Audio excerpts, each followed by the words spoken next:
Now let us move to the most important topic, the type of geothermal power plant. There are three types of geothermal power plant: dry steam power plant, flash steam power plant, and the binary steam power plant. Dry steam power plant.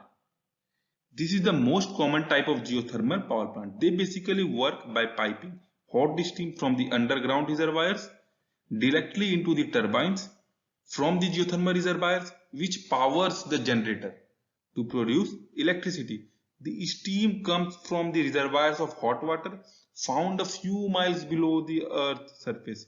When the water reaches the surface, the pressure dropped, which causes the water to turn to steam, and that steam turns the turbines powers the generator to produce electricity, and here we see how. See, the bulb glows with the help of electricity. Steam is produced directly from the geothermal reservoir to run the turbines that powers the generator to generate the electricity. This is the oldest type of geothermal power plant. It was first used as Lardalello in Italy in 1904. What is the advantages of using geothermal power plant, or basically say dry steam power plant?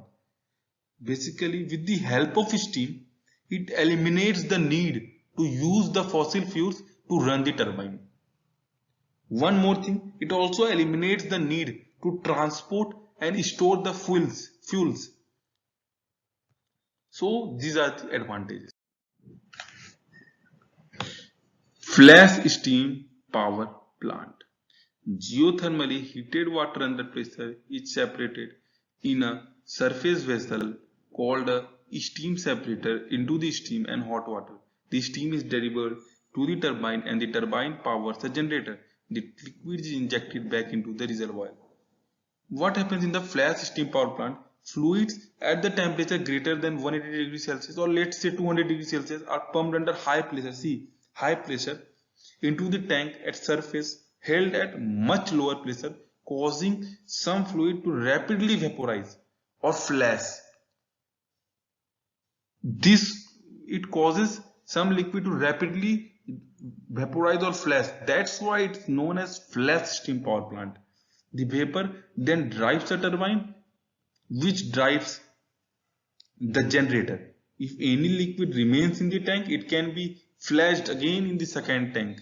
If any liquid remains, it can be again flashed in the another tank, which is called the injection well, and it can be reused again. Basically, there is very much less difference between the flash steam power plant and the dry steam power plant. Third type of power plant is binary power plant. In this, pumps are used to pump hot water from a geothermal well through a heat exchange, and cooled water is returned to the underground reservoir. In the binary power plant, we don't use the same fluid. We use the different fluid. Let's see.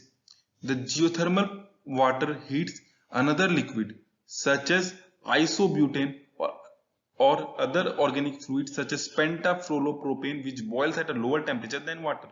The two liquids are kept completely separate through the use of a heat exchanger, which transfers the heat energy from the geothermal water to the working fluid.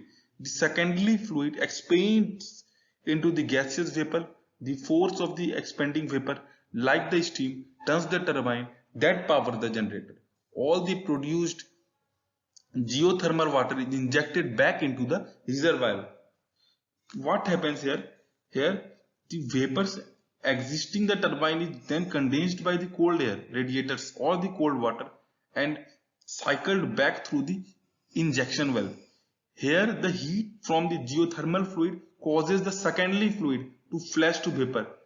In the previous two, we are using the same fluid, but in this, the geothermal fluid causes the secondary fluid to flash to vapor, which then drive the turbines and subsequently the generators. Binary cycle power plants are closed loop system, and virtually nothing except water vapor is emitted to atmosphere. This is also one of the benefits. Only there is no emissions that is gone into the atmosphere. Only the water vapor is emitted to the atmosphere. This is one of the benefits of using geothermal power plant, that there are very less emissions of wastages. Now let us see one major difference between the binary power plant and the other two.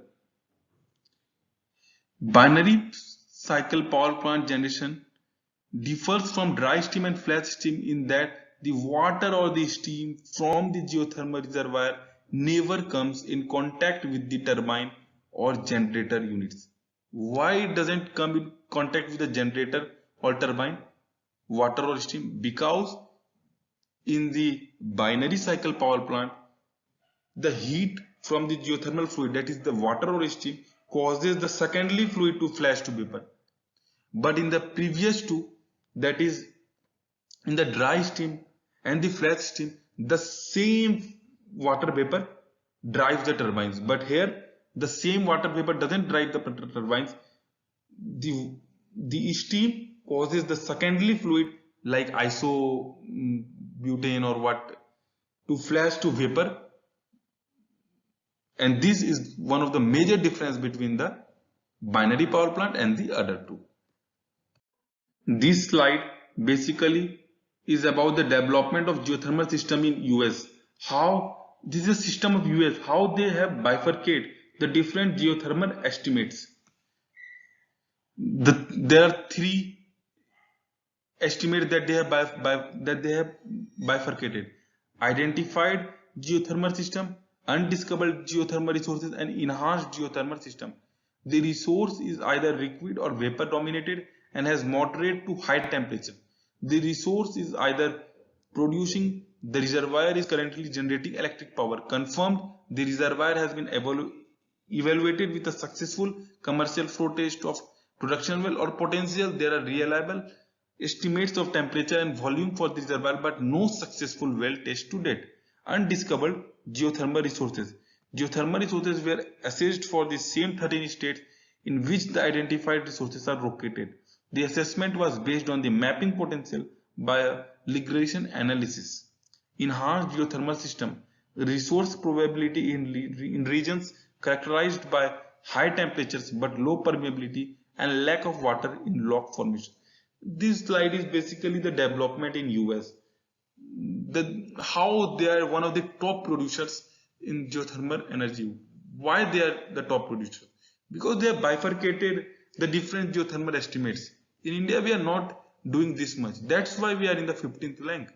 We can learn from the US how to use it wisely and bifurcate the geothermal estimates, so that we can have much more. We can use geothermal power plant much more in India. Yeah, we can learn it. The assessment estimates power generation potential as follows. The identified geothermal system 3675 megawatt of electrical energy to 165457 MWE. Undiscovered geothermal system EGS. Geothermal positive attributes. Useful minerals such as zinc and silica can be extracted from the underground water. Geothermal energy is homegrown. It will create jobs, a better global trading position, and less reliance on oil producing countries. That's why we have to use geothermal energy, because it will lessen our reliance on the oil producing countries. US geothermal companies have signed billions worth of contracts to build plants in foreign countries in the past couple of years. India can also do that. In large plants, the cost is 4.8 cents per kilowatt hour. This cost is almost competitive with conventional energy sources. Geothermal plants can be online 100% to 90% of the time. The coal plants can only be online 75% of time, and nickel plants can be online 65% of the time. So let's see. So see the benefit. Around 190 to 100% of time it can be online. Yeah. Flash and dry steam power plant emits 1000 to 2000x less carbon dioxide than fossil fuel plants, no nitrogen dioxides and less sulfur dioxide. See, these are the benefits of using geothermal power plant. There are no emissions whatsoever. Geothermal electric plant production in 13.380 gram of carbon dioxide per kilowatt hour, whereas the carbon dioxide emissions are 453 gram per kilowatt hour. For natural gas, 906 gram per kilowatt hour for oil and 1042 gram per kilowatt hour for coal. See how much difference it is. Binary and hot dry rock plants have no gaseous emissions at all. Geothermal plants do not require a lot of land. 400 meter square can produce a gigawatt of energy over 30 years. It doesn't require a lot of land also. There's so much benefit of using geothermal energy. This is the graph of the land use comparison. Yeah, this is coal, this is solar thermal, this is photovoltaics, wind and geothermal. And here how much square meter of land use, and here the different. Whoa, see, geothermal is the lowest. It needs less land. Yeah, that's why we have to use geothermal energy. It's very good for the environment. It doesn't need a lot of land also. Then different types of energy resources: wind, photovoltaics, solar thermal and the coal. Let's see the disadvantages. Only few sites have potential of geothermal energy. Construction of geothermal power plant can affect the stability of land.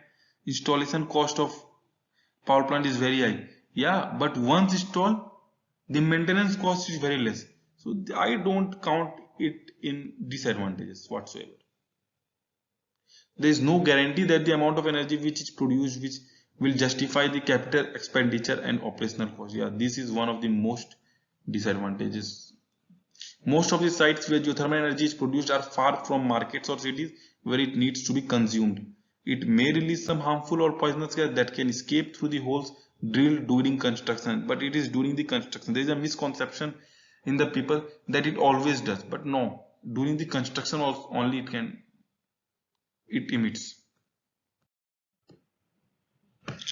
Geothermal power plant cost. The capital cost for a geothermal power plant is about $2,500 per kilowatt, whereas operational and maintenance cost ranges from $0.01 to $0.03 per kilowatt hour. This is the capital cost of a geothermal power plant. The installation cost for the resource temperatures beyond 140 degrees Celsius varies between 2.5 and 6.5 million US dollar per megawatt electricity. Here this is the graph where the different energy resources are compared according to their cost, maintenance cost. Here see the geothermal power plant. Its installation cost is also less than many other energy resources. Here, world's largest geothermal power plant. The Geysers complex located in the Mayacamas Mountains in USA is the largest geothermal field in the world. It has 22 geothermal power plants therein, which has a combined capacity of 1520 megawatt. In the next slide, we'll see a video of the Geysers complex.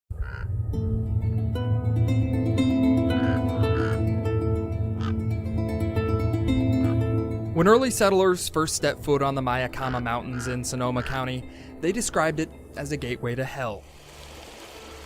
And in a way, they were right. This steam is coming from deep within the earth. Mother Nature is our boiler.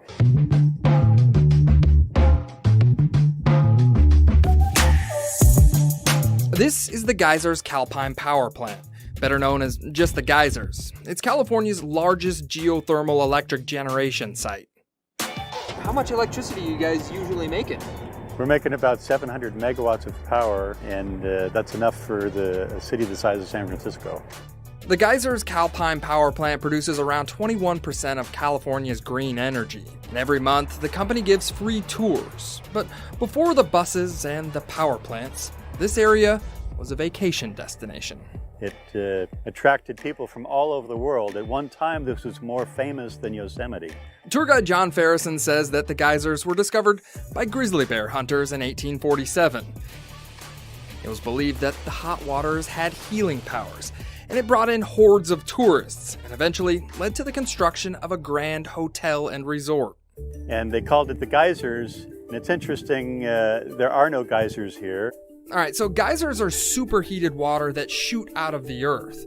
The steam that's coming out of the Mayacamas Mountains is actually known as fumaroles. Deep below the mountains is a layer of cracked and broken rock, which is heated by the Earth's magma. When groundwater hits that cracked rock, it just turns into steam. The geysers was misnamed, and that's the name that stuck all these years. Around the 1920s, it was discovered that steam could be turned into electricity. They even used it to power the old Geyser Hotel. And by the 1960s, large generation plants like this were built. What you see here is one of the turbines, one of the rotors from a geothermal steam turbine. Today, Calpine operates around a dozen power plants, which use the Earth's pressurized steam to turn giant electric generators. Each generator can power about 40,000 homes. You ever worry about getting shocked right here? No. These days, a lot of the steam comes from treated wastewater from nearby cities that have nowhere to put it. Calpine pumps that clean treated water underground, and when it hits the hot rocks, it turns into more steam. The carbon footprint for this power plant is very small. The geysers once attracted vacationing tourists. Today, tourists come to see how the geysers are creating green renewable power for California. From the Geysers Geothermal Field in Sonoma County, I'm John Bartel. Hope to see you on the back road.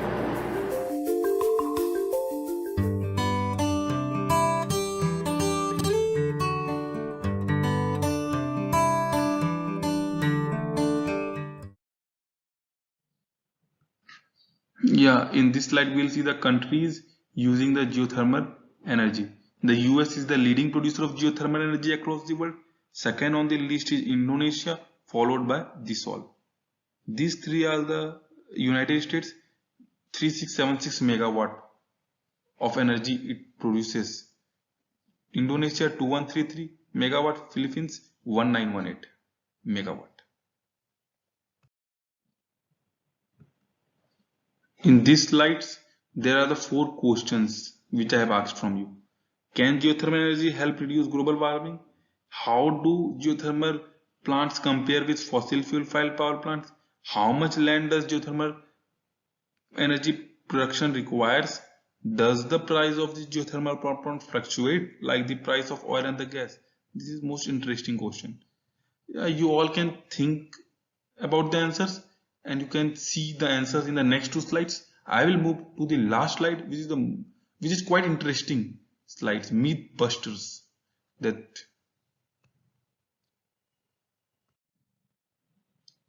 These are the answers. These are the answers. Last slide is this myth busters. First one, geothermal energy is experimental and not yet widely used. But the truth is, while we are able to use only a fraction of the resource with today's technology, geothermal resources have been in use for more than 10,000 years according to the archaeological evidence. What are the second myth? Geothermal power plants emit smoke. But the truth is, the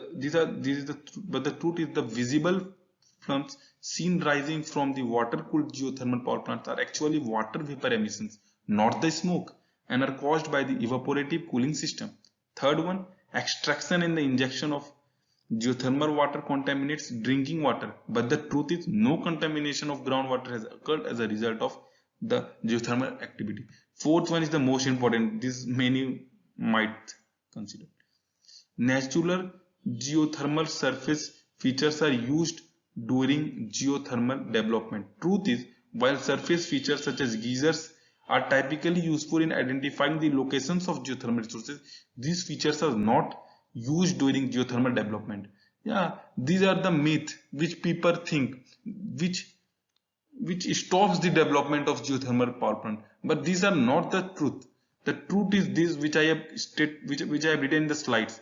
So people consider it geothermal is experimental, geothermal emits smoke, natural geothermal surface features are used during geothermal development. These are the myths which are preventing the development of geothermal energy in India.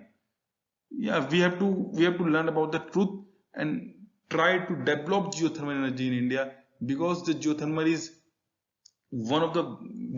in the future it can become one of the most widely used energy resources. Now India is on the 15th rank.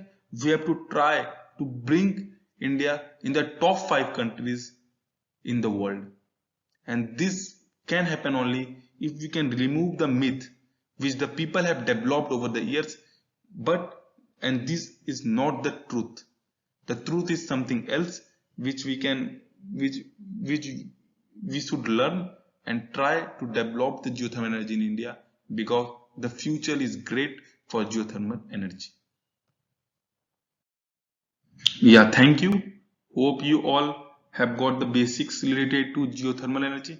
If you have any doubt, you can message me. I'll happy to clear your doubts. Thanks.